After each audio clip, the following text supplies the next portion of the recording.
Team India star cricketer Virat Kohli అనూహ్యంగా test క్రికెట్కు వీడ్కోలు పలికిన నేపథ్యంలో ఆయన అభిమానులు మే 17న బెంగళూరులోని ఎం. చిన్నస్వామి స్టేడియంలో జరిగే రాయల్ ఛాలెంజర్స్ బెంగళూరు మరియు కోల్కతా నైట్ రైడర్స్ మధ్య ఐపీఎల్ మ్యాచ్లో ప్రత్యేకమైన నివాళి కార్యక్రమాన్ని నిర్వహించేందుకు సిద్ధమవుతున్నారు.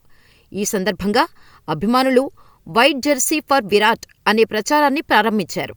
ఈ ప్రచారంలో భాగంగా వారు టెస్టు క్రికెట్కు ప్రతీకగా భావించే తెలుపు రంగు జెర్సీలు ధరించి కోహ్లీ టెస్టు క్రికెట్లో అందించిన సేవలకు గౌరవం తెలపాలని లక్ష్యంగా పెట్టుకున్నారు. అంతేకాకుండా కొంతమంది అభిమానులు కోహ్లీ పేరు మరియు జెర్సీ నెంబర్తో కూడిన తెలుపు టెస్టు జెర్సీలు ధరించేందుకు సిద్ధమవుతున్నారు.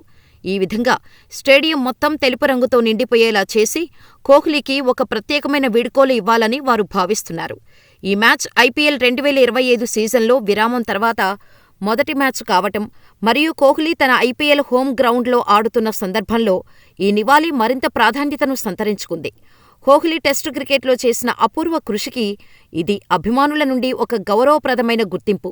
టెస్టు క్రికెట్లో భారత జట్టు యొక్క రెండు ప్రధాన స్తంభాలు అయిన రోహిత్ శర్మ మరియు విరాట్ కోహ్లీ 2025 మేలో అనూహ్యంగా టెస్టు క్రికెట్కు వీడ్కోలు పలికారు.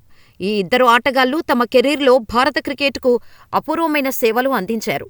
విరాట్ కోహ్లీ 123 టెస్టుల్లో 9,230 పరుగులు చేసి 30 శతకాలు సాధించారు. రోహిత్ శర్మ 67 టెస్టుల్లో 4,301 పరుగులు చేసి 12 శతకాలు నమోదు చేశారు. వీరిద్దరూ తమ కెరీర్లో అనేక విజయాలను సాధించి భారత జట్టును గౌరవప్రదంగా ముందుకు నడిపించారు. విరాట్ కోహ్లీ తన కెప్టెన్సీలో 40 టెస్టు విజయాలను సాధించి భారత టెస్టు క్రికెట్లో అత్యంత విజయవంతమైన కెప్టెన్గా నిలిచారు. రోహిత్ శర్మ కూడా తన నాయకత్వంలో జట్టును విజయపథంలో నడిపించారు. వీరిద్దరి మధ్య ఉన్న స్నేహం మరియు పరస్పర గౌరవం వారి ఆటలో ప్రతిఫలించింది. విరాట్ కోహ్లీ తన టెస్టు రిటైర్మెంట్ తర్వాత తన సోదరుడు వికాస్ కోహ్లీకి ధన్యవాదాలు తెలిపారు. వికాస్ కోహ్లీ కూడా తన సోదరుడి టెస్టు కెరీర్ను గర్వంగా గుర్తు చేసుకున్నారు. ఇది వారి కుటుంబ బంధాన్ని మరియు కోహ్లీకి కుటుంబం నుండి లభించిన మద్దతును ప్రతిబింబిస్తోంది. వీరిద్దరి టెస్టు రిటైర్మెంట్ తర్వాత భారత క్రికెట్లో నాయకత్వంలో ఖాళీ ఏర్పడింది. జస్ప్రీత్ బుమ్రా తదితర ఆటగాళ్లు కొత్త నాయకత్వ బాధ్యతలను స్వీకరించాల్సి ఉంటుంది.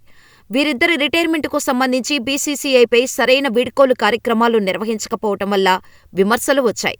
అనిల్ కుంబ్లే వంటి మాజీ క్రికెటర్లు వీరికి గౌరవప్రదమైన వీడ్కోలు ఇవ్వాల్సిందని అభిప్రాయపడ్డారు.